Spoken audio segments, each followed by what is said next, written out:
from a number of on a number of the sessions and the panelists talking about how we accelerate innovation, how we have greater levels of collaboration that are required, and then also how we use innovative technologies to achieve a better outcome. And so at Smiths Detection we've been doing some thinking about that, and we think that we can really help contribute to the aviation ecosystem by enabling risk-based screening. So that's what I wanted to talk about this afternoon. So these threats are our reason for being.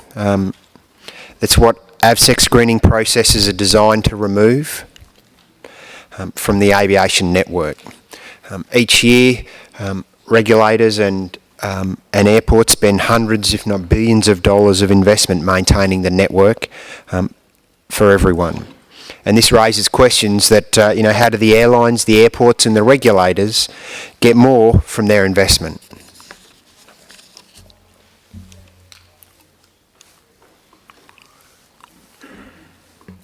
So there are a couple of drivers when airports think about their digital transformation and also aviation security. The first is growth. We spoke about it this morning. It's about 5%. Some say it's going to double by about 2035, 2036. So this is about optimising the built environment, understanding the strain on existing resources, staff, and the workflows, and then considering what we can do to actually impact these. This includes optimising screening operations so that the airport can cope with the projected growth.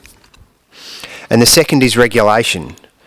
This is an evolving environment due to the fact that the threat is not static.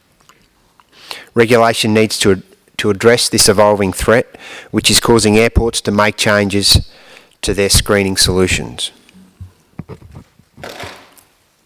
And when airports make changes, they need to really be making them with their eyes wide open, because they're significant investments, and they should be making investments that will provide them the platform for future growth.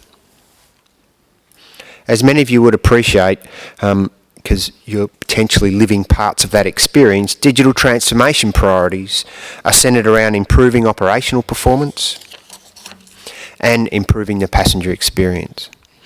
Because the future airport will be diversified, automated and passenger-centric, and underpinned by secure and trusted data.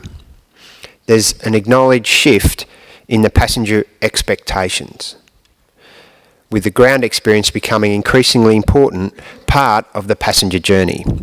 I travelled here from London, and there are 5 airports within easy reach of the city, all with different ground experiences, and this ground experience is a significant contributor to the traveller's journey, and equally as a part of the decision process that the traveller goes through in order to undertake their journey.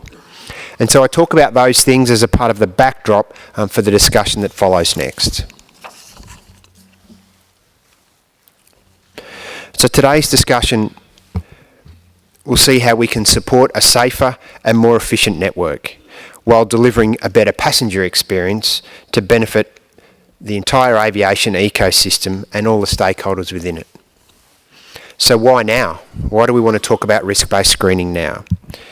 It's really a combination of technical and policy developments that has allowed us to be able to deliver risk-based screening, and I'll talk about those in a sec.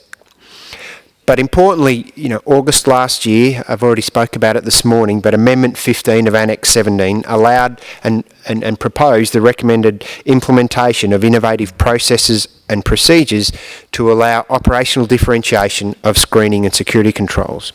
And this is risk-based screening.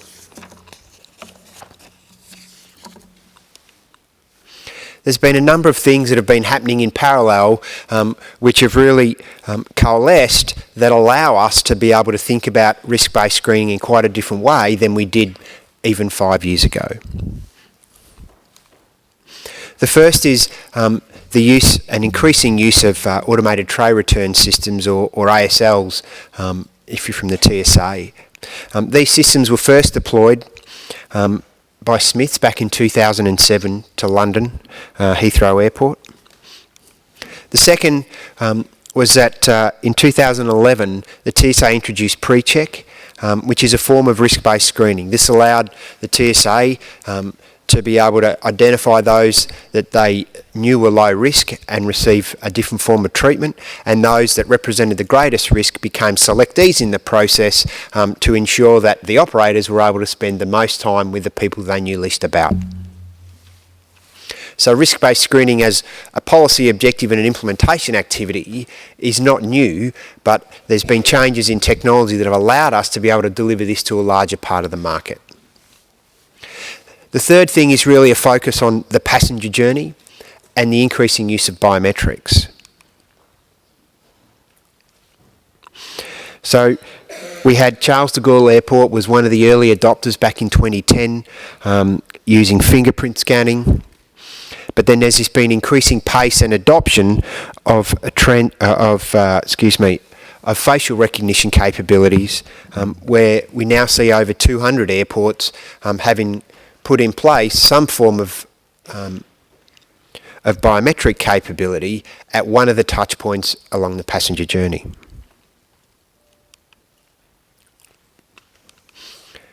And then fourthly is really the increasing use of artificial intelligence. We see AI, machine learning and deep learning capabilities to support decision making in the security operations space around the use in biometrics, whether that's using AI to be able to look at things like lithium-ion batteries, weapons or knives, but also in supporting the risk-based, the data form of risk-based screening, the profiling element.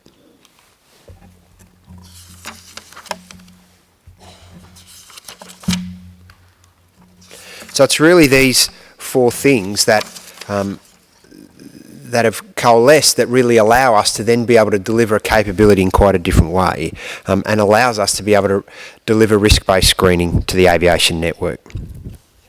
We're also seeing opportunities for the convergence of the border and the checkpoint space, because ultimately they're capturing similar data, and it's about how that can be shared between agencies that represent opportunities not only for the agencies but also for the airports. So let's look at an implementation of risk-based screening. So airports, airlines and authorities are increasingly focused on this journey, the passenger journey. And coupled with that journey is the data of the passenger that gets associated with them. Smiths can provide insight that's not available today in the current journey. The insight is built on making sure that you have the right platform to capture the data in the first instance. These platforms need to be part of an integrated solution to deliver the operational efficiencies. The integrated solutions then need to be networked to deliver operational insights, manage the passenger flow, and ensure the systems and the people are productive. And then finally, if we apply AI, we can then provide insight into the passenger and their belongings to help and support our understanding of risk. This view of risk differs between stakeholders in the aviation ecosystem. Courses provides a platform that enables a tailored view of risk so that each stakeholder in the system can have their view of risk, allowing them to spend time with those that represent the highest risk from their perspective. And it's on these capabilities that Smiths Detection enables risk-based screening in the aviation network.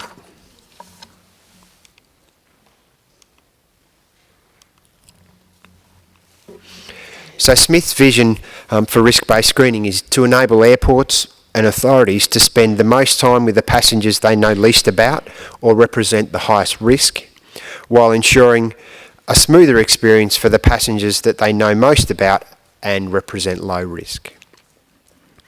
Leveraging the AVSEC regulatory compliance regime at the departure airport, the data and information of passengers and their belongings is then used to support risk-based screening activities at the departure, transit and arrival airports.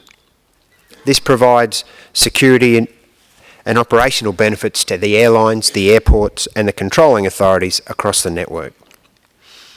Smith's courses platform is coupled with our integrated solutions at the checkpoint and the whole bag screening environment to provide the necessary insight in the security screening operations environment of the airport to ensure that we provide a more secure and efficient passenger journey.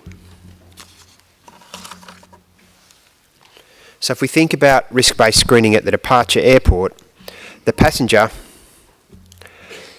needs to enrol at some point in the landside part of their journey. This could be at multiple touch points that already exist, whether that's a kiosk, a bag drop, but ultimately at the final point enrolment needs to occur, which is at the entrance or the transition from the landside to the airside zone. And this is where the passenger would need to present their boarding pass, their biometric travel document, and also their face to ensure that all of those things can be linked together to ensure that the individual has the right to travel at the right time and ultimately is in the right terminal. So a biometrically enabled checkpoint, we feel, is also a key enabler to ensuring risk-based screening can occur. This is the association of the passenger and their trays, and this is a key capability because then allows the checkpoint to behave in such a way so that depending on the individual's risk to the AVSEC environment, they can then be treated in the most appropriate way.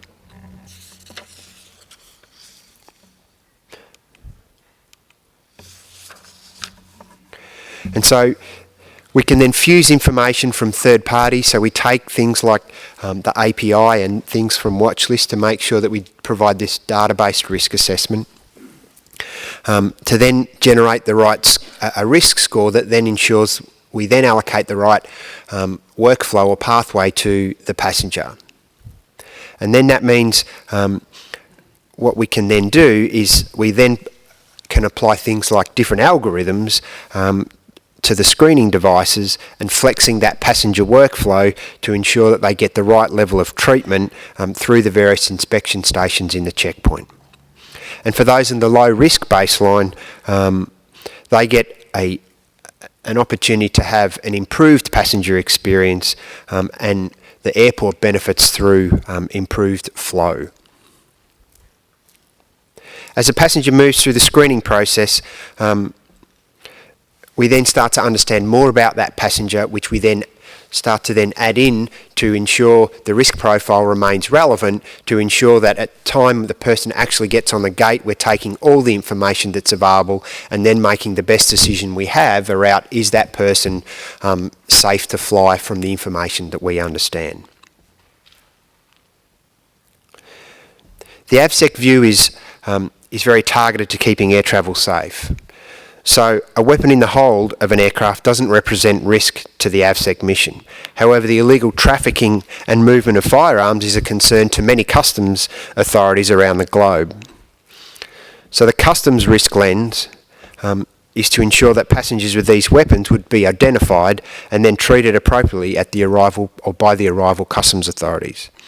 The value of risk-based screening to the aviation network is to capture once and use multiple times across the network to benefit stakeholders both at departure, transit and arrivals. A critical element that we see of risk-based screening is to be able to sift the haystack. This is done through the use of AI. Smiths enables 100% of screening for controlling authorities with only those passengers and their bags that represent risk against that particular controlling authority being presented to them.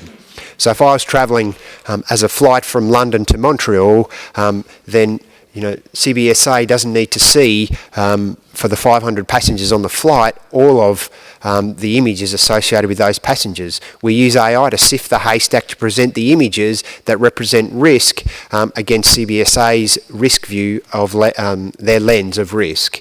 And so that may be things in relation to weapons, it may be things in relation to the movement of cash, but from an AVSEC mission, things that are in the hold of the aircraft, such as weapons, do not represent risk. So that's something that doesn't need to be flagged from the AVSEC stakeholders' perspective.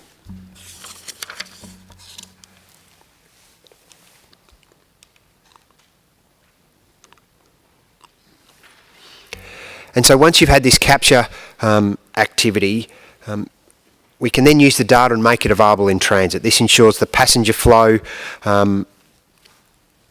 for the passengers who are low risk achieve a better flow through the transit process, and then we have the opportunity to target those individuals of higher risk. For the airport, this means smoother passenger flows, a better experience, allowing passengers and airlines greater opportunities around transit windows, and the airports then ultimately need less infrastructure to manage passenger flows, with the passengers spending more time on their airside experiences. And similarly at destination, the low-risk passengers have a smoother and faster flow out of the airport, while identifying the higher-risk passengers ensures that the controlling authorities can then spend time with those individuals to resolve the risks. And this is delivered through courses. So Courses is our platform that has a number of applications which allows case management, profiler or the risk assessment capability. It allows the decision centre to support the controlling authorities in their ability to make more informed decisions. The operations optimiser, which allows the connectivity and then a better understanding of what's going on with the individual and their belongings, and then a dashboard to ensure that ultimately the overall system and the performance of that system is well understood. And then we use again a machine learning capability to fold back in to ensure that the decisions that are being made deliver benefit back into the overall ecosystem. Smiths has partnered with Microsoft to deliver courses on the Azure platform, which is cloud first by design and a secure platform.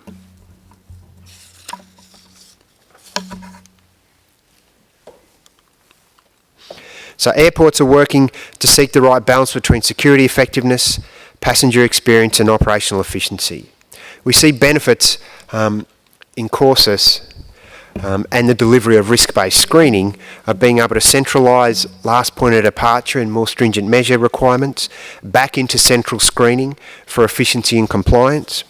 We deliver benefits to the airports to provide more personalised and seamless passenger experience in an operationally efficient manner. And then for regulators to ensure that the security operators spend more time with travellers they know least about or represent the greatest risk, and then provide the best experience for those that they know most about.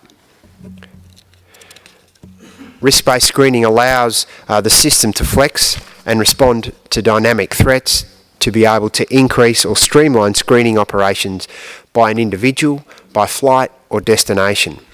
Controlling authorities benefit from the capture once and use many capability, ensuring airports and authorities at transit and destination have the most comprehensive view of risk as it relates to that particular controlling authority. The entire aviation ecosystem benefits from the enablement of risk-based screening.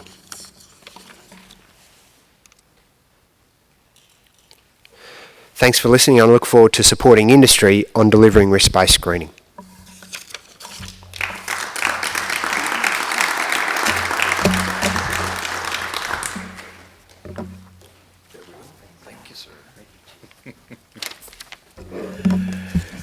Thank you very much, Cameron. Actually, our third session flows quite well from the SkyTalk that Cameron just presented, and it's appropriately presented in collaboration with Airports Council International as we reimagine security screening to relieve the pressure on the all-too-critical checkpoint that was highlighted by Cameron's presentation and others, of course. Our moderator is, ta-da! Good timing, good timing. Our moderator is Nathalie Herbelles. She is head of security at ACI World. In that position, she is ACI's point of contact for global airport security issues, representing the world's airports and helping deliver the association's priorities.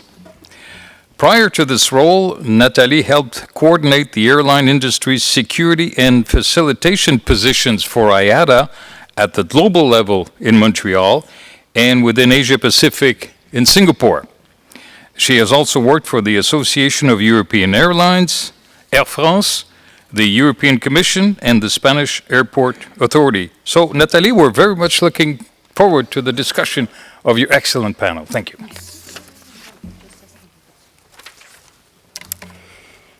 What do you think when you think about a checkpoint? What does the word checkpoint evoke to you? What did it evoke to you before you joined the aviation and aviation security community? Does it evoke warm and fuzzy feelings, looking forward to being patted down? Or does it involve stress? I think the word checkpoint involves stopping for a check. Stopping for a check, which is often an official check. Checkpoint Charlie comes to mind. So there's a certain level of tension associated with that word. And most passengers indeed associate the screening process as the least pleasant part of their journey and their passenger experience. And that's paradoxical because it is actually the most critical part of our system in many ways. And I think it's fair to say that we often associate security, aviation security, with screening. Most of the discussions that happened this morning were about screening. And we talk about screening layers as a Swiss cheese approach, where different layers have a capability to detect certain threat vectors. But perhaps we could look at security instead of as a sandwich or a burger, where screening, currently at least, is the meat, is your big chunk of meat in the middle. Screening checkpoints are often the place we turn to when we look for a solution, isn't it? When we have an incident or we have intelligence and we hear about new threats, whether it's knives, explosives, liquid explosives, concealed explosives, powders now. What do? We turn to the checkpoint for an answer. When we now also hear about the big problem of the trade in illegal wildlife, we hear calls for the screening checkpoint to help. And that's in the context of doubling of traffic by 2035. So I think it's fair to say that there are pressures being put on the checkpoint. It's pressures that passengers feel, it's pressures that airports certainly feel, pressures that airlines feel, regulators, and last but not least, manufacturers, vendors of equipment. So we have a number of challenges, but we also have opportunities. There is a lot of progress being done. And the reason why you are here today is to share your best practices about what is being done. And that's really encouraging. And projects such as Smart Security, which ACI is leading, is looking at exactly that, enhancing the passenger screening process. Solutions are technical, technological, but not necessarily. And perhaps we should think outside the box and perhaps rethinking the checkpoint as a single point. So our speakers today, I'm very glad to say, have a range of expertises and views which really make them on the edge of different solutions to addressing these pressures at the checkpoint. So they will be sharing those views. We'll also be having a couple of polls, which you can access through the app. And at all times, we encourage you to ask questions through the app, or I think in person. Not through the app. Only through the app, okay. Only through the app. So I'd just like to introduce the speakers next to me today. First of all, we have Andrew Cox, who is Systems Analysis R&D Scientist at Sandia National Laboratories in the US. All bios are on the app, so I will not go into detail, but you're free to look at our speakers' bios. To his left is Mr. Murray Breeze, who is Group Manager Compliance and Improvement at New Zealand Aviation Security Service. Welcome, Murray. Next to him is Dr. Rod Kunz, who is Assistant Group Leader, Chemical, Microsystem, and Nanoscale Technologies Group at Lincoln Laboratory, Massachusetts Institute of Technology. And last but not least, we have Mr. Panos Kamboroglu, who is founding and managing partner at Aviation Limited in Greece, and a good friend of ours and active participant in our committee at ACI.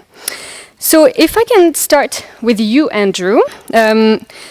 We're talking a lot about sharing information such as X-ray images with other entities, and there was discussion this morning actually about having an open architecture at checkpoints. Can you talk about what that open architecture concept is about and what are its advantages? Sure. By the way, just for folks to know, I'm from Sandia National Laboratories. We are a not-for-profit company, and whatever the activities we engage in will ultimately not compete with some of the vendors in here, and you'll see why that's relevant in a minute. I work on a project for TSA called the Open Threat Assessment Platform, and the goal is to create all the open architecture software as well as some other capabilities, such as a non-proprietary database of scans, that allow for easy integration of third-party capabilities, in particular third-party ATRs or detection algorithms, third-party viewers or graphical user interfaces, in addition to even third-party risk-based screening algorithms themselves that can bring everything together. This project was born in 2014 when TSA published a very honest, very candid strategy document. And it's worth quoting this at length to understand the inspiration. So in this document, the TSA Capabilities Investment Plan, it said, currently, capabilities qualify for procurement against a very specific set of threat and operational parameters that are highly proprietary solutions. The static and inflexible nature of these capabilities makes it difficult to adapt to changes in the aviation threat landscape. This often leads to the deployment of procedural workarounds that increase the cost to TSA and negatively impact throughput, and also to mention negatively impact passenger experience. Inefficiencies in passenger screening also result from the manual and invasive natures of these processes. So it's not often that you hear a candid or often read a candid strategy document, but that's, I credit TSA for that. And our project was born from that, and the solution that we're working towards is that open architecture. What does an open architecture look like? It's a situation where you might have some of the CT companies that you all are familiar with that might adopt a third party that is not an algorithm that's not built in-house, but built by a third-party company like Synapse. Synapse was up here. Not only do they provide coffee, they also provide really good detection algorithms. And those companies may have a particular expertise in machine learning or AI that is better than the in-house capabilities, or they may have a very narrow specialty that no one else has. For example, they may be good at detecting a particular explosive, or they may be good at detecting a particular type of a gun, or if you're at a border, a particular type of biological object that you're trying to prevent from coming across the border. So the idea behind all of this is that if you can have an open architecture, you disaggregate the screening platforms and you can speed up the innovation cycle. Because these third-party companies are only focused on one particular function, the threat detection algorithms or the graphical user interface. They can focus all their attentions on that, and because they have a standard interface, which is what our organization provides, a standard interface to link into that underlying screening platform, they can innovate a lot faster. And that quicker innovation, in turn, enables all of the security organizations represented here to respond to aviation threats much faster, and hopefully with technology-oriented solutions that are automated rather than these invasive procedural interventions. The other benefit here is the aviation security organizations would, with an open architecture, potentially have access to a much broader market of companies that are offering solutions. And that, I think, is a big deal. And the reason that would happen is because there's reduced barriers to entry. If you have a less or a lower upfront investment that you need to provide in order to get a product out to market, there's going to be a lot more people playing in that market. The other thing, and I heard this from, I believe, the first talk, from the industry is that there's a desire for much more stable requirements. This is difficult when your adversary is constantly changing tactics and threats, but if you can create the series of standardized interfaces between that X-ray or that body scanner and the other the algorithms that they might utilize, what you're able to do is sequester some stability that the vendors can then rely on for a much longer time period. You don't have these massive changes in stability, which means in turn for vendors that their investments are going to pay off, more likely to pay off, and they're more likely to pay off in a bigger way than if the requirements are always changing. So the metaphor that, there's sort of two metaphors that I like to use. One is what we all have smartphones now. So Apple produces this tablet, but it provides a standard open architecture, a standard interface that allows people to build dozens, hundreds, thousands, I don't know, maybe perhaps millions at this point, apps that increase the functionality of the machine. But Apple itself is providing the camera, is providing the microphone, is providing a lot of the foundational software and the operating system. That's the goal that we're trying to go towards. And to be clear, this is not an abstraction. This is not a concept. We've now worked with multiple vendor partners to demonstrate this. We've worked with CT partners, AT partners. We are working with PNNL. Dave Atkinson was up here earlier for some of the body scanners or AITs. And we've done multiple demonstrations where we've used actual third-party ATRs. We've used third-party viewers. We've done screening in a risk-based way. And all of this, by the way, is utilizing a non-proprietary database of scans that can be available to vetted algorithm partners who can then create their algorithms, and that's never been possible before. So TSA has been sponsoring this non-proprietary database. A lot of folks worry about the machine learning technology, and you have to get a really good company that really understands that to be successful. But the choke point is not the machine learning process. It's not the algorithms. The choke point is having an adequate data set to then spur this market of people who can participate in the aviation security market. So that is a summary of what we're doing. This open architecture policy is a big change for TSA. They've been pushing it forward. They've been putting parts of that into some of their contracts and some of their solicitations, some of their research. So this is coming, and it's coming soon. And it's going to change a lot of things for the aviation security industry. It's going to change business models, and it's going to open up the door for a lot of other companies to participate. And just to preempt some of the questions that may come about whether industry likes this or not, the answer is it's very complicated. Some of the industry players don't like it. Some of the industry players love it. And most of them are not sure whether they like it or love it, and probably some complicated mix of both. And I can tell you that some of the vendors that are even here, internally, they haven't even decided whether they like it or not. But I think overall for TSA, for actually world aviation security, it's a great move. It's going to increase the innovation. It's going to increase the speed of innovation. It's going to increase participation in the market. Thanks, Andrew. What's going on in the US, I think, is really interesting, and we've also heard that there was some talk about developing a standard called DICOS, which I believe stands for Digital Imaging and Communications in Security, is it? Probably. Something like that. So what's interesting about DICOS, and I'm not an expert in it, but that it's inspired by something called DICOM, which is from the medical field. So similarly to security, there was a recognition, but much more in the past, that the systems needed to talk to each other, and the physician kind of needed to be able to review an image from an X-ray system from another country and another hospital. So there needed to be some form of sharing between the different technologies. So they came up with DICOM, and there's now talk about developing DICOS in security, and I believe the TSA is actively involved in that discussion. So I'm prefacing that because that's one of our poll questions. So you need to have paid attention to what Andrew and I just said. We have a poll question right now for you. Kirsty, if we can launch poll number 1.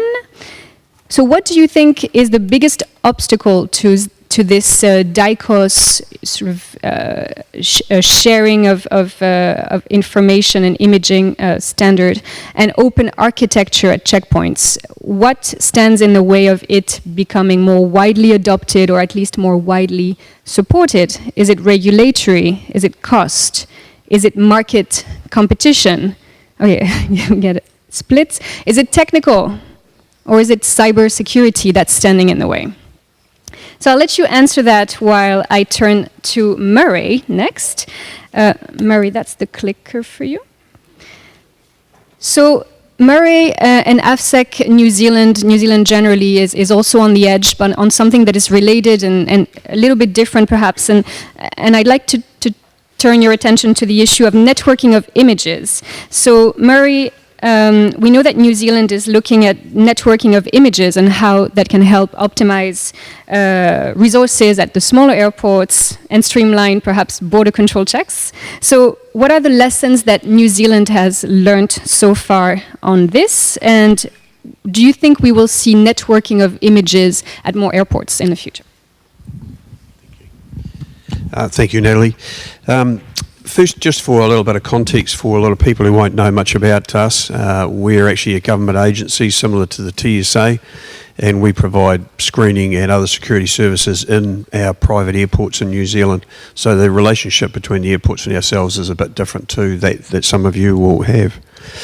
The drivers for the work that we have been doing is probably very similar to everybody else. Although passenger numbers are going to double over the next few years, we can't just keep doubling and adding screening lanes and more facilities on. So we're trying to get smarter about what we're doing, and through that more efficient and more effective. I'm going to talk to you today about a couple of little trials that we have running at the moment. We're right at the beginning of this journey, I guess, but we have a vision which is out there in a document called Future 2022, which is available on our website. And that sets out where we actually want to go with smarter security. And it's a journey that our General Manager refers to as from industrial screening to smart security. So what we've been doing of recent times is investigating the potential of having dedicated image analysts as in our workforce. Currently our workforce are generalist staff, so they do all facets of our business from patrolling, foot patrolling through to screening. So we're looking to see if maybe with the complexities of work as it comes up and complexity of screening images that, excuse me, we look to an image analyst position. In line with that, we are starting on a journey of implementing smart lanes right across New Zealand. We're operating in 5 international airports, both domestically and internationally, and we've just recently completed the installation of 6 smart lanes in Auckland International. And over the next 18 months, the rest of the smart lanes will be delivered around New Zealand. So what that will allow for us is the ability then to metric screen across lanes, share images across lanes, potentially share images across different locations within the airport from some of our more remote screening positions on the airport. And eventually it may also allow for the screening from one airport to another. And I'll just go into a little bit more detail about that shortly. But that's what we're looking at in the cabin bag screening space.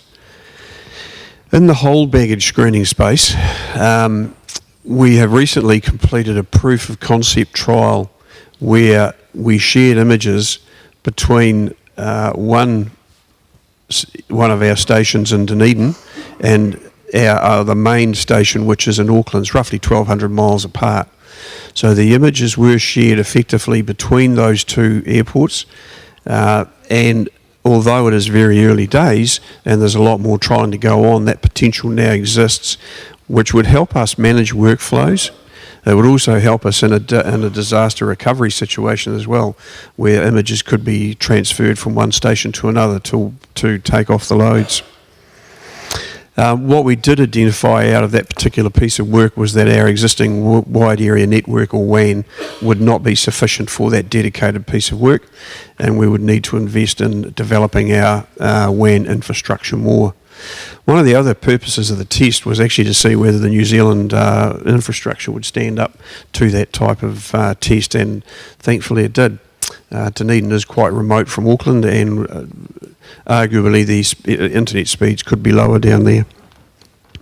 So what we found was that we do have the potential for the use of the WAN, and that's a piece of work that will be sitting there for the future to have a look at.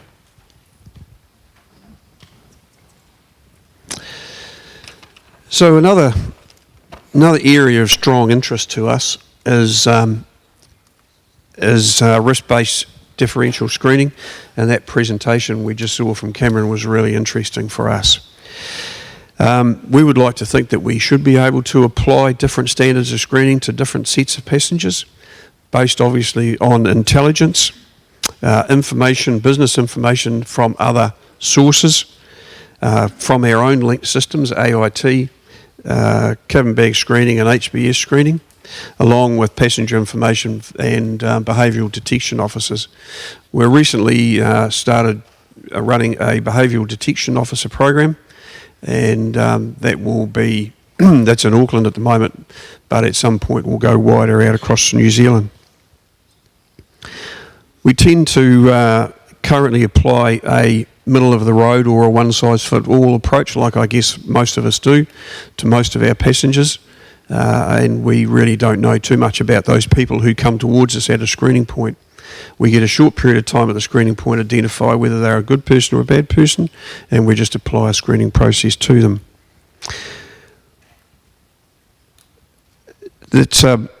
So in a sense, it obviously it does make sense if we can identify early a threat coming towards us, or identify early a perfectly normal citizen who's not going to cause us any harm.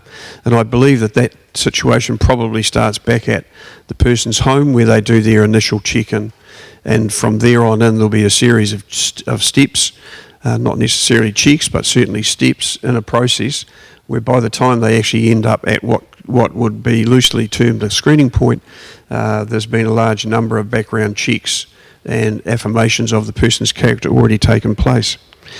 It was interesting to see the reference to the haystack. I recall one of our American colleagues telling us once on a visit to the US, when we were talking about the Trusted Traveller program, that if you're looking for a needle in a haystack, it pays to try and reduce the size of the haystack down as small as possible. That's a very good analogy. So yeah, we would be in that game. We would like to be able to apply a lighter touch perhaps to the majority of passengers, but would also like, as part of that process, to actually apply more rigorous processes to those people who would be more deserving of them.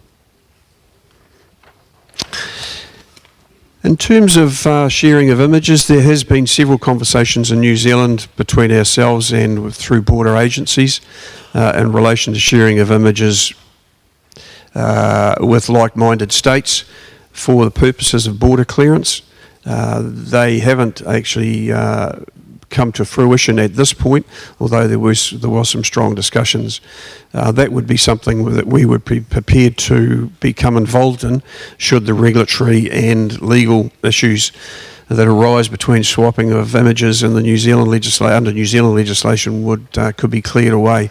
And I think that'll be the challenge for a lot of our work going forward, is around around clearing away legal and privacy issues in relation to images.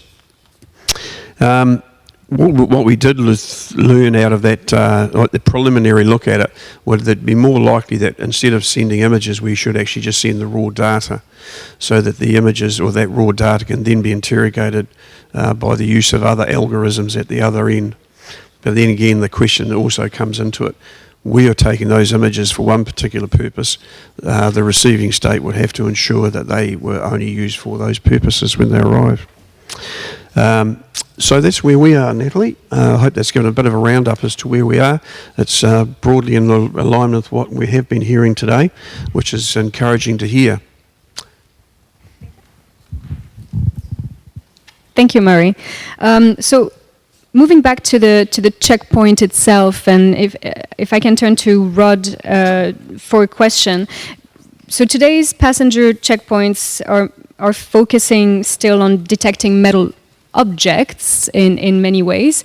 A new ICAO standard requires the detection of explosives on passengers and in cabin baggage. So how can we make sure that this requirement does not slow down passenger flows at checkpoints? I think you have a solution on that. Thank you. Is that on? Yeah. So before I answer Nathalie's questions, I do want to point out that the big story here really is how to best leverage the technologies that are driving our information economy to envision a new security checkpoint architecture. But that being said, an important piece of that will continue to be some type of checkpoint sensing. And with the challenges associated with more creative forms of concealment, the chemical detection piece of that will be important. But the architecture of the future should really avoid sort of what we've all been experiencing in terms of the long lines and whatnot. And so I want to say a few comments about that. And so I have a couple of, let's see, there. So if I use just a sort of a generic X-ray baggage scanner as an example, and if I'm referring to human passenger checkpoint, it could be a millimeter wave system as well, but for this discussion, I'll use an X-ray system. Of course, we know that a lot of improvements and work is being done to try to get more information from what the X-ray provides, and there's sort of two axes along these improvements. One is the physics behind how the raw data is actually collected, and that's a whole topic I won't get into here. But there's lots of efforts to try to get more information from how you collect the raw data. Then the second piece of that is what you do with that data. How do you extract the information from that raw data? And we've heard a little bit about that as well. But I think that we can all agree that with creative forms of concealment, in the absence of any chemical information, that still represents a potential vulnerability. And so the thing that we've been thinking about is how would you incorporate a chemical component to that checkpoint? This would require that we significantly rethink trace detection. It's a hard problem. I don't think it's going to be done soon, but I think that, as I'll show you in a second, I think there are some options in how we might begin to approach this.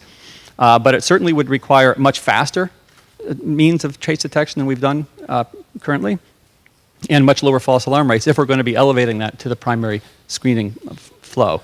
So what I have is a chart that sort of walks through a couple different options. I can't go into too many details in the interest of time, but I'll show a few cartoons of what could be done. And I have an image on the top that sort of shows the proof of concept and what motivates the idea behind it, and then an image below it that shows where the state of the art is. So, whoops.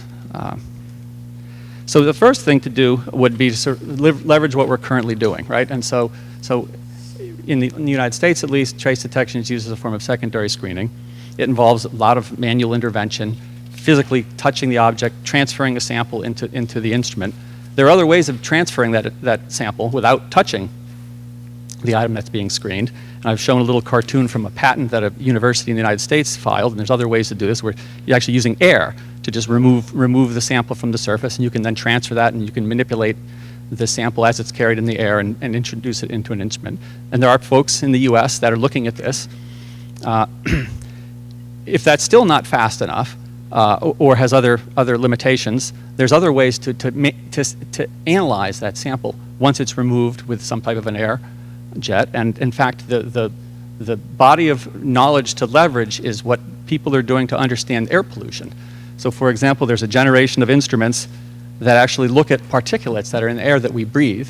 They're very powerful instruments. The image on the top there, it's like several meters tall.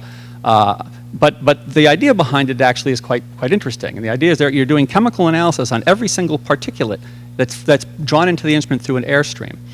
And on the bottom, I've shown an image of an instrument that was actually developed under US government funding for a different security application, but it's only about a half a meter cubed. And it actually does chemical analysis on every single individual particle that is sampled. There's a version of this that actually that can do this 10,000 times a second. So you can imagine a quick puff of air, and you can get a chemical composition of every single particle that provided evidence of where that item had previously been. So that's actually quite interesting, and could actually begin to think about how you could incorporate that into a sort of a real-time primary screening flow. But there's other options as well. If we look at the forensics community, if you've watched movies that show how forensic scientists can look at crime scene evidence and get chemical information on little tiny particulates and carpet fibers and whatnot, there's actually efforts to see if you can do that from a half a meter away using advances in photonics and lasers and low-cost camera registration and whatnot. There's a cartoon there on the bottom that shows what conceptually it might look like. And there actually is a program in the US funded by the US Department of Homeland Security to try to see what the feasibility of this might be. And there's several different approaches for this. There's actually 4 companies in the US that are pursuing this. So that's another potential option. And then finally, of course, there's canines, right? We know these so-called vapor wake canines. They provide some capability to walk through crowds and identify threats. I wouldn't say that anybody has yet replicated a canine. I think that would be naive. But there are research instruments that provide some capabilities that match canines in some regards, and there are several research instruments like this around the world. We're using one right now to help understand how to better train canines. There's also a company in Spain, I've shown the graphic there, where they're actually envisioning a portal where there's a vapor wake of a person walking through a portal, and you could analyze the plume of explosives coming off them. So it's not clear which of these would work yet. One of the things our group is doing at MIT is to try to, through a series of calculations and test bed measurements, to see what the feasibility and pros and cons of these different approaches are. But I think that each of these provides some means whereby you might provide a meaningful complement to the X-ray information in a primary screening format.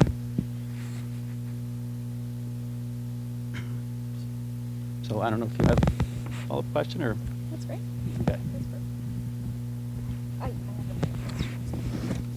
Thanks very much, Rod. Moving on to Panos. Panos, do you think we will see a future where automation is, at the checkpoint, everything is automated, AI can pick up threat items on its own? And if that is the case, what will be the role of humans in that checkpoint? Well, thank you very much for this question. I can't see such a future. As long as we have passengers, we will have always humans interacting with them. And I brought digitally some slides, which are, there to me, but it doesn't work. So, okay, now it works. So that picture is around 500 years back. It's called School of Athens. And it's a veneration of Raphael to the human spirit and the mother of all the sciences, which is philosophy. And what does philosophy do is to ask why. What are the really causes of it? And how can I improve it? The second slide is the first ever picture produced by artificial intelligence. Recently sold in London for 45 times more than expected. Chapeau. But is that what we like? Is that what we want to have in our homes? The third slide, which I really love, and I think it's discussion, it's time to start a discussion in our industry, is about the sustainability goals of the UN. How sustainable is the work which we are producing every day? Can we, with that work, make sure that 8 billion of passengers are going to be processed through our checkpoints? If we look at number 9, the infrastructure, and if we look about 11, and even about, I leave the issue of electricity and all this kind of technical stuff. And number 17, how we do cooperate together for a better future, for a better world in 2030? It's a question I think we all have to answer, and at least we have to start thinking of it. Coming back to my final slides, is I put the security in the broader context, because I think we tend always to look on our own glorious past and forget what happens next to it. And security is part of the aviation industry, of course, but this is part also of the traveling industry. And the disruption in the traveling industry is huge.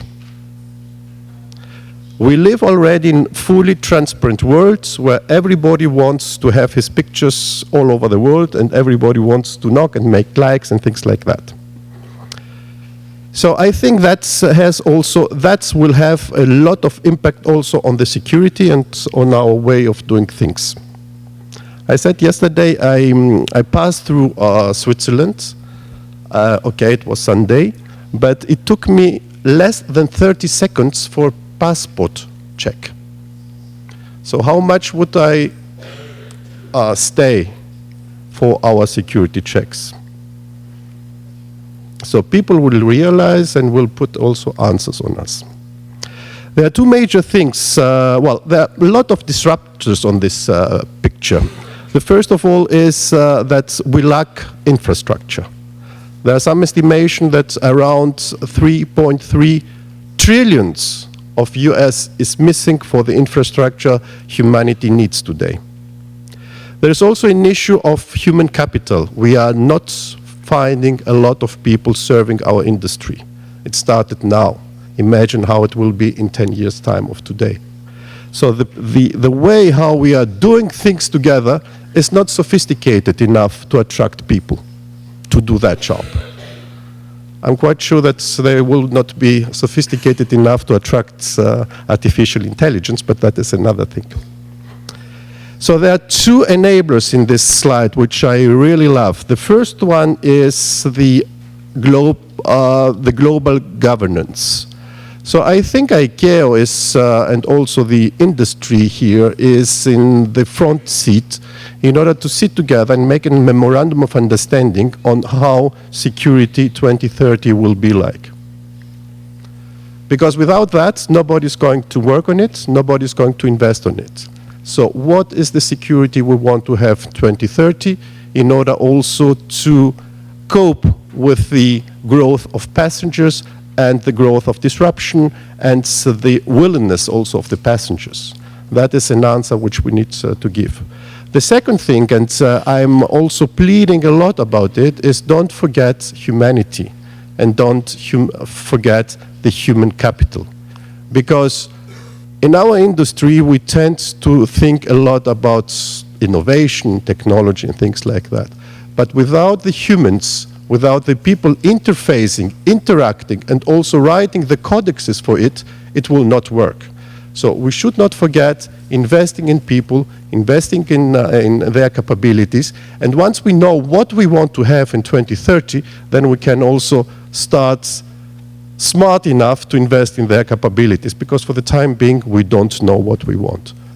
So if coming back to your initial question, I think that the future will be a digital security, which is not going to be based on the airport, but it will be based on the cloud. But for that, you need very intelligent people and human skills behind in order really to find out what is the true problem in the chain, and not to treat all the passengers like potential terrorists as we do today. That is not sustainable. That should be stopped. Thank you for that. Thank you, Panos.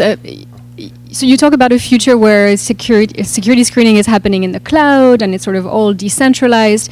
But Rod, what you're working on is actually something that would, enhance the checkpoint. So do you agree with Panos that the future is about breaking up security screening into different, layers? I find Panos' words inspiring, and I agree with much of it. And I think that's where the real opportunity lies. But I do think that there will always be a need for the final last line of security before the vulnerability or before the threat. And to use since I'm in Canada, I'll use a hockey metaphor, right? We call that goaltending. And I do think that we will always need a goaltender. And I always think there are scenarios where even in a cloud-based system, some people, whether they're uncooperative or whether they're an unwilling mule or whatever reason, that there is a threat that you do need that goaltender to protect against. So I guess that we can debate what fraction of the passengers would need to be pre-screened versus diverted to the quote-unquote the old-style checkpoint. But I do think we'll always need some old-style checkpoint, but the goal should be to make it less painful, more efficient, more automated, to the extent that physics allows us to do so. So maybe we can turn to you in the audience to answer a poll question on that. So you heard Panos articulate, reasons why we could screen people at different parts of the journey, different points, and sort of maybe have screening in the cloud. And Rod was mentioning that we could actually enhance central screening and make it so efficient that it is one crucial layer still in the future. So Kirsty, if we can start poll number 3. That's the question we'd like to ask you. So in 2030, where will passenger screening take place? Is it away from the airport with data of airport screening, etc.? Will it be at different parts of the airport? Will it be at the security checkpoint? Or will it be at the gate? So I know some of you will want to say a combination, or we can have that discussion later on in the day. Please choose one. I'd like to come back to our first poll question then. We asked you, I think following Andrew's presentation, if we can have that again. Yes. Okay, that's fine. I saw the results before they disappeared. So what is the biggest obstacle to open architecture concepts becoming more widely adopted? And majority of you, I believe it was around 54%, said it was regulatory, the biggest obstacle. And, we were discussing the market and competition elements of it. So Andrew, perhaps that's related to the global development, the development of global standards, perhaps. What is your take on this regulatory obstacle? I think that 54% of the people in the room are wrong. I think that the regulatory aspect of this is not really a big deal. I think it's much more about the market being able to adopt this technology and the learning curve being fairly easy. Most of this technology is already well within all of the regulatory laws and requirements that people would need. There's not a need to add additional regulatory requirements to make these things happen. I will say the one place that I think is a risk, and I saw some of the questions that were popping up, is cybersecurity. I will say, frankly, that most of the aviation security organizations anywhere in the world, including the U.S., are unprepared for the level of cybersecurity that they need in order to implement some of these future visions. They don't have, it's not just a matter of hiring a couple of sharp computer scientist folks. You need organizational capabilities that are constantly doing red teaming and penetration testing and so forth from a cyber perspective in order to reap all of these efficiency gains from networking and digitizing screening. Thanks very much. Yes, thank you for bringing up the questions, Andrew, because there are a number of questions that came in through the app, and I just wanted to read another one related to profiling, perhaps behavior analysis. So I'm going to read it. It's in French, so if I can ask the interpreters to translate it, and you guys can wear the headset. Dans un checkpoint, at a checkpoint, the security agent has a smartphone, a PC, lag, shoes and powders to inspect. Don't you think it would be easier to do random research based on profiling? We talked about risk-based, it was called risk-based screening. I think risk-based differentiation of passengers at screening, I think, is something we should be talking about. What is your take here in the panel on risk-based differentiation of passengers. Is systems integration necessary? Do you guys think we'll be seeing that at airports in the future? Who'd like to start? And profiling, if you can address that. Yeah. So I think it's not a difficult step technologically. I think at least in the U.S. There's already systems in place. Pre-check, everyone knows about pre-check, and the next step would be, are there gradations of risk that can be identified from the pre-check process? And then the next step is, can we then link the information of the passengers they walk through that checkpoint to how they're screened? Instead of having them go to the pre-check lane, can they just go through the same lane, and can we do dynamic switching of all the screening processes to really reap some of the efficiencies? I did not have my earpiece in, so I did not understand the French about the profiling part, but I think I will say a big issue in the U.S. is ensuring that you're not profiling on features that are prohibited by law or that would be discriminatory. The interesting thing about data analytics is that you can use an algorithm that separates people by risk, but you can also use those same analytics to determine if one group or another is being discriminated against. And so a lot of people, and this is, by the way, it's not TSA's idea, this was the Obama administration put out a great policy document on how to handle data mining, data analytics, and machine learning for a lot of security applications. And I think when we talk about security, we can use data analytics to also deal with civil liberties as well. But you guys are doing behavior detection. I'd love to hear about what you think about these things. Yeah, thank you. Well, we've just started down the road with behavioural detection, but we see it as a part of the system of screening and clearing passengers. Like all of the tools that we have available, it's just another tool in the system. But that's where you develop it up into a full-blown systems approach to the task you have at hand. It isn't, as you rightly point out, it's nothing to do with the profiling. It's around the way the person presents with their behaviours, and then if there's a need for additional checking, that's then done. But I do see that in the future we will be going down the track, excuse me, of the more algorithm-based, supplemented by other activities and other tools as they get developed. Okay, we're running a little bit short on time, so I'd just like to, Panos, did you want to rebound quickly? Yep. To that. Well, first of all, to the question, it was really an excellent question. The problem, I've been spending 15 years in managing security people, so I have lots of experience about that. The main risk today is that we depend only on one guy sitting today behind the X-ray. Whether he has family problems, he's tired, drunk, whatsoever, nobody looks about it. We only look into the process, but not on the results. That's the first major risk. The second thing is that if we are discussing about risk assessment and risk-based solutions, it's quite logical to me to get to this selectee process. The third thing is that the selectee process, which we are discussing about whether we should have it or not, it's already for many years in place. If you fly with an American airline, you always will get through the selectee program to see whether you are a selectee and you have a different treatment like everybody else. Now, you can argue about the criteria, but the system is there.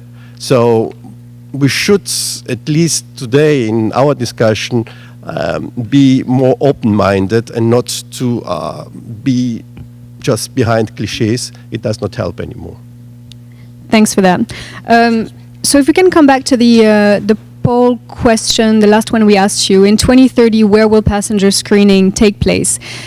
Interestingly, 42% of you believed it will take place away from the airport. That's a combination of data, of airport screening, etc. Maybe starting at home. Somebody said this morning keyboard to gate screening.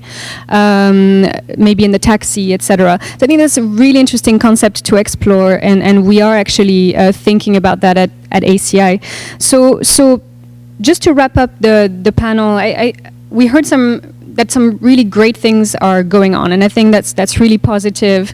We are trying to relieve the pressures at the checkpoint in different ways, through systems integration, through image sharing, through automation. It's great that people like the panelists here are working hard on all of that. We're working on making the interaction with screeners more customer-oriented, perhaps, as opposed to just a process, as you said, Panos. But perhaps, a solution to relieve the pressures at the checkpoint is just not to have a checkpoint, maybe to have screening happen at different parts away from the airport, and then have a seamless, or at least a queue-less checkpoint that doesn't stop people. Food for thought, and these are things that, as I mentioned, we're working on at ACI. It's something that is aligned with NEXT, an initiative we have jointly with IATA. So we'd like to continue that discussion with you about the future of security screening and the future of airport security. So please talk to us. Please talk to the panelists who have done a great job today. Can I have a round of applause for them? Thank you.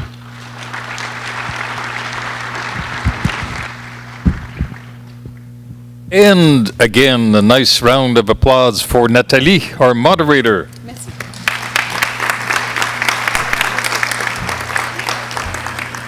As we get ready for the family shot, I'd like to ride on what you were saying, Nathalie, about the quality of the questions. And I'd like to thank the audience for submitting such interesting and provocative questions. This is what it's all about, the dialogue, the collaboration. This is what we need over the next few hours and the next few days as we go into the symposium.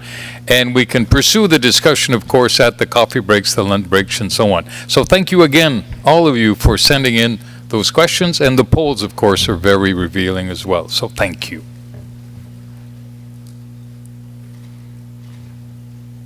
Good. Again, thank you, panel. Well done.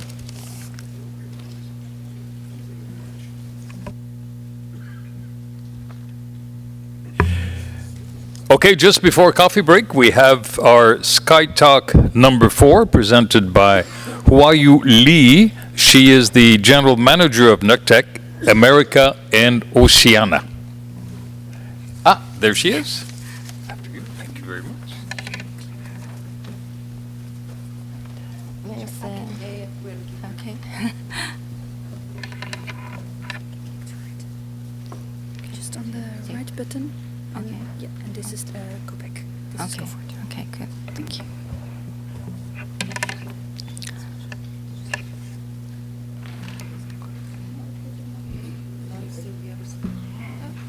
Thank you.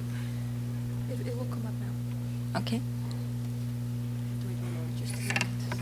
Huh? Yes, it's coming. Let's go. Okay.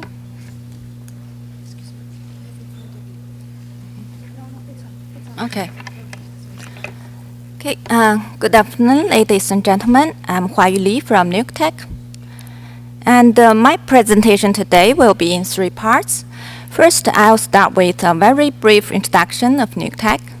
And then I will detail about my understanding of aviation security, the trends, challenges, and solutions. And the final part are some emerging technologies that I think may solve the problem for today and for tomorrow.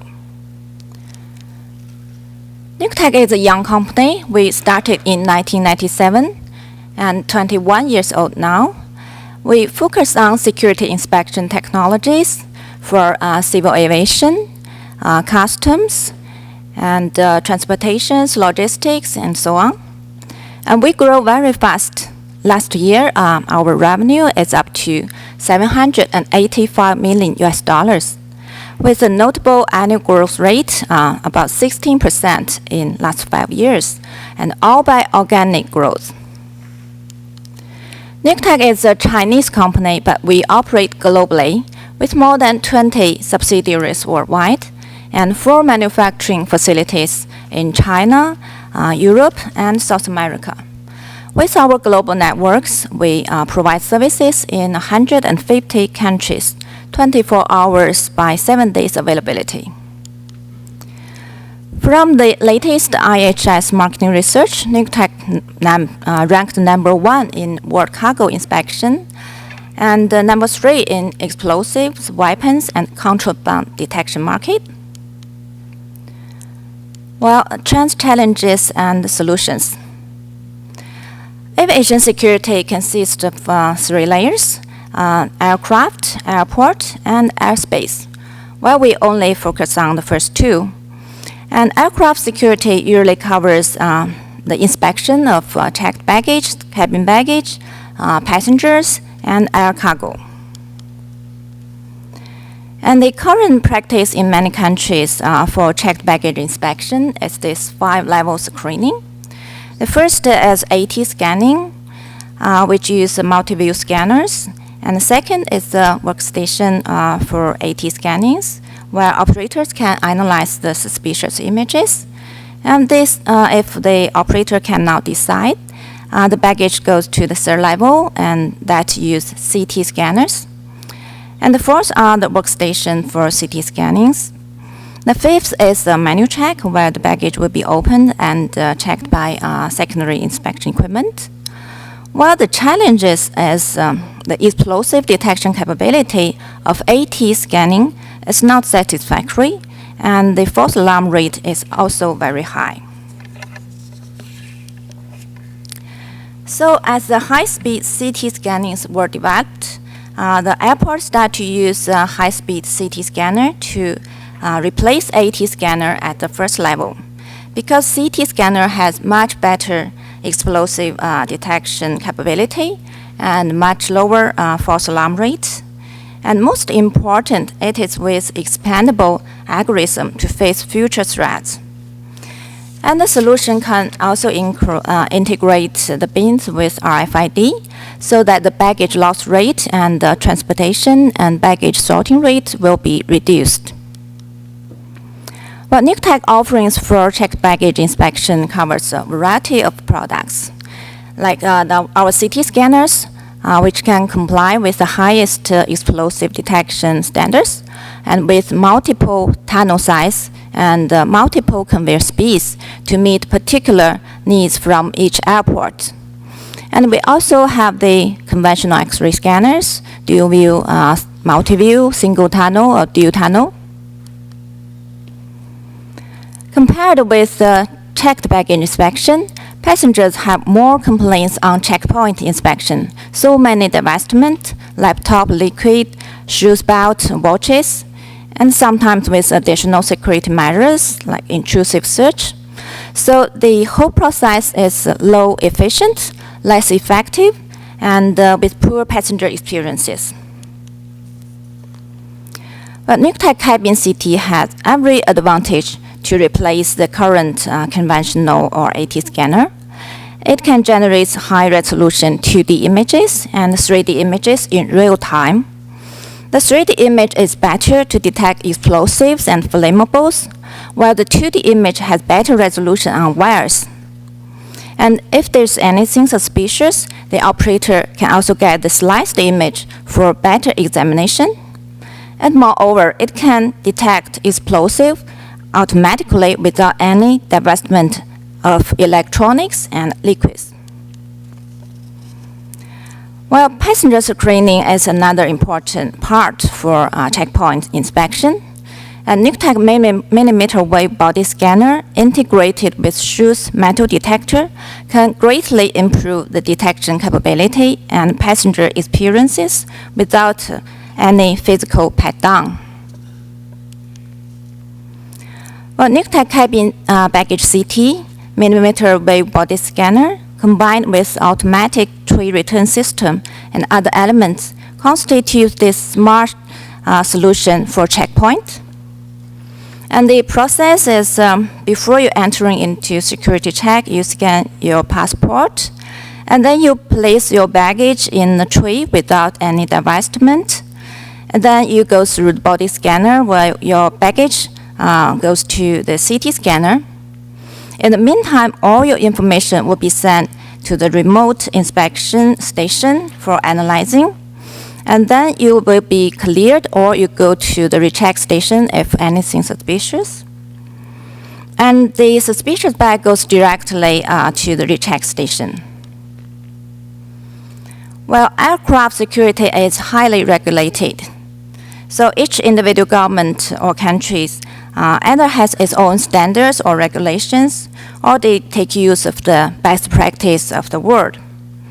And for example, in Europe, the European Civil Aviation Conference, who used the common evaluation process to provide a common reference of its member states to certify the security equipment in the airports. And TSA makes relative regulations and standards for United States. And in China, it's the CAAC plays a similar role. While nuclear security equipment are able to comply with the highest standards in the world. What?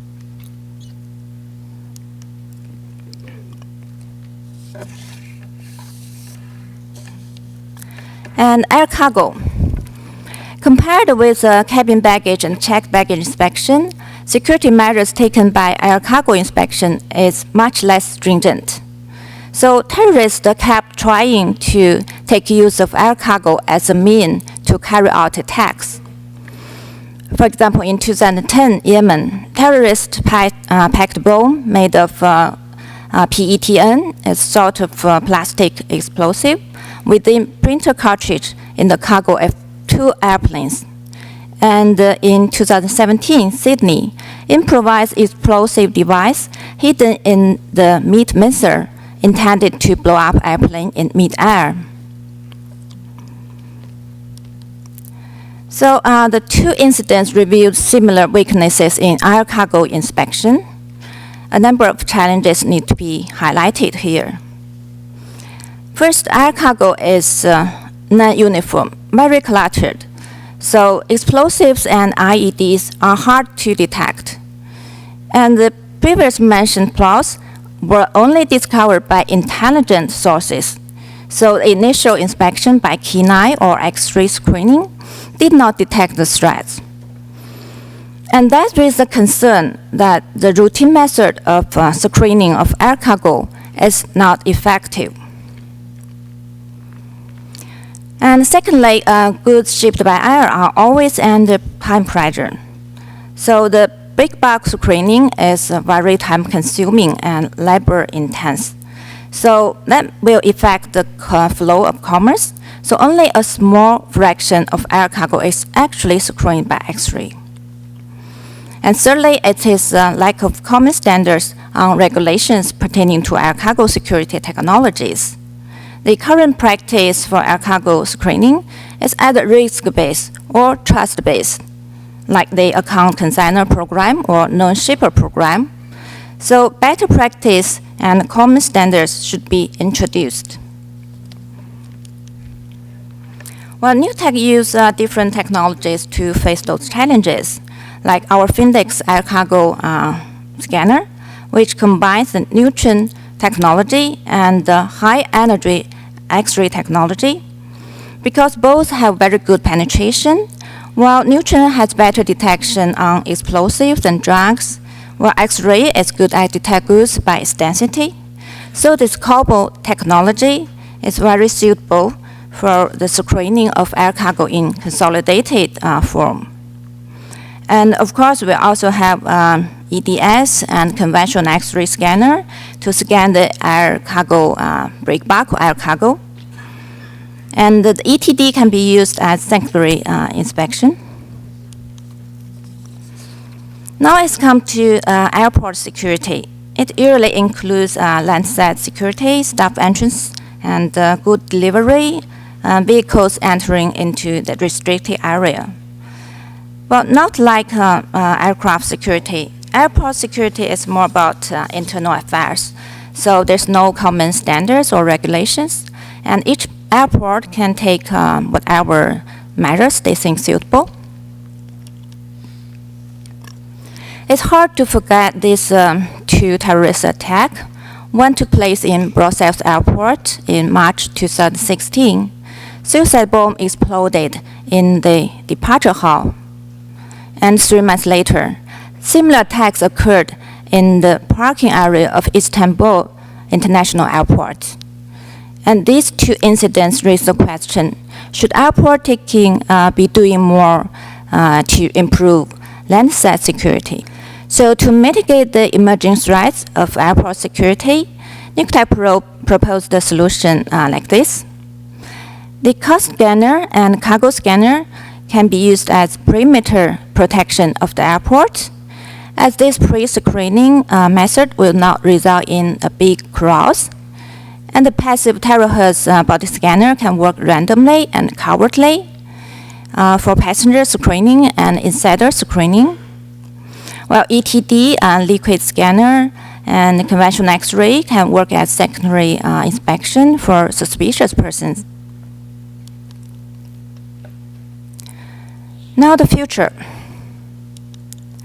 Just now we mentioned that terahertz body scanner is a possible solution for landside security. And this is how it works. We know human body always emits terahertz. It is a sort of electromagnetic wave between microwave and infrared ray, and with very good penetration, so it can be detected. And taking use of this principle, NUCTEC developed passive terahertz imaging system, which has many features. It is a passive detection, so there's no any concern about radiation safety. And it is standoff detection, so it can work covertly, and people needn't to stop, so there's no any bothering of passengers. And it is privacy protection. The images shows no details about human body features. And it has automatic threat detection.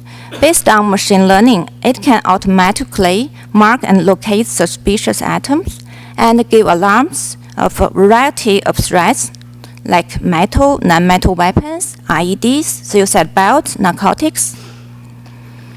Well, the terahertz body scanner can work standalone, independently, or it can work together with the metal detector and the millimeter wave body scanning, so as to build up a so-called risk-based walkthrough portal solution for the checkpoint.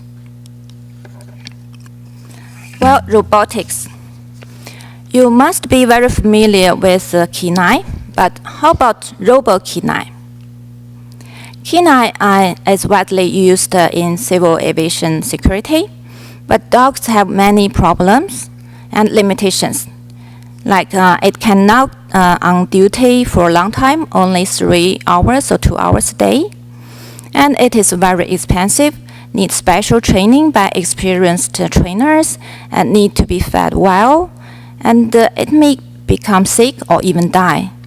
So, and it can now take multiple functions. But our RoboK9 doesn't have such limitations. It can work 24 hours by 7 days a week, and no need to rest, no need to eat, automatic charging. It is easy to maintain, self-learning, online upgrading, and it can take multi-duties for customs, security, quarantine services.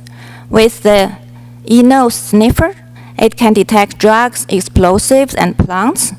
With the X-ray eye, it generates images of objects inside the baggages. And with the eSense, it can detect radioactive materials and biological products. And the face recognition can help the law enforcement to identify people on the watch list. And most important, it has lovely appearance, or any appearance as you like. So CT for air cargo. We all know that the trend for both cabin baggage and checked baggage inspection is CT technology. But what about air cargo? Does the CT technology also apply the inspection of air cargo ULD or pallet? The answer is yes. NUCTEC CT consolidated air cargo screening system is developed just for this purpose. With the multiple energy X-ray accelerators, the system can generate high-resolution multi-view 2D images sliced images and reconstructed 3D image. So the image operator can give more accurate determination of suspicious atom and its location. And it is time efficiency. The tunnel size and the high energy X-ray allows the screening of the whole build-up ULD or pallet with air cargo already consolidated. So last-minute inspection before loading onto airplane is possible. And the cargo handling efficiency will also be highly improved. And it has high detection capability. With the automatic detection algorithm, the system can detect various dangerous atoms automatically, like explosives, lithium battery, mercuries, etc. And it is with a lower cost, ownership cost by reducing time and labor. Artificial intelligence. Well, I believe the future for aviation security will be the era for AI. Because we have everything available now, big data, machine learning, cloud computing, cloud storage, and networks. Only for nuke tech, we have more than 30,000 baggage and cargo inspection systems working every day.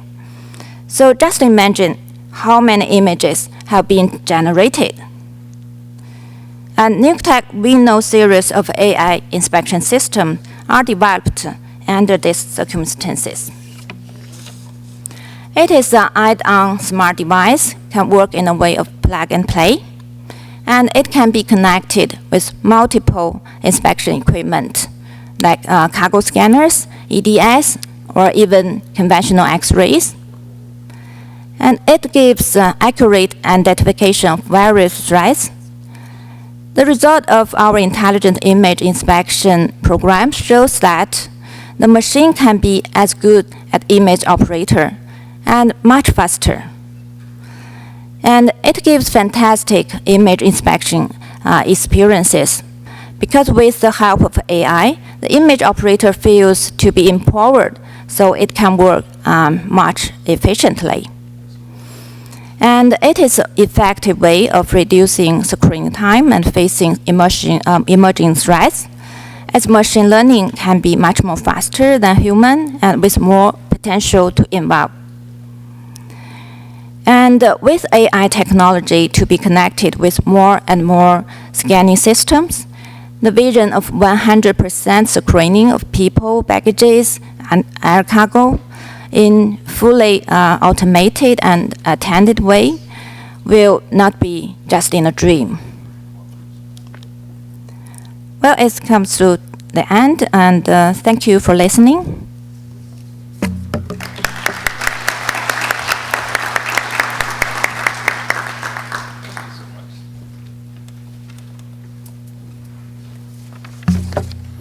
Thank you very much, Hu Yao. We will now break for coffee. Let's say we come back in about 20-25 minutes. We'll ring the bell anyway to make sure that we're all coming in at the same time. So enjoy your networking, enjoy coffee.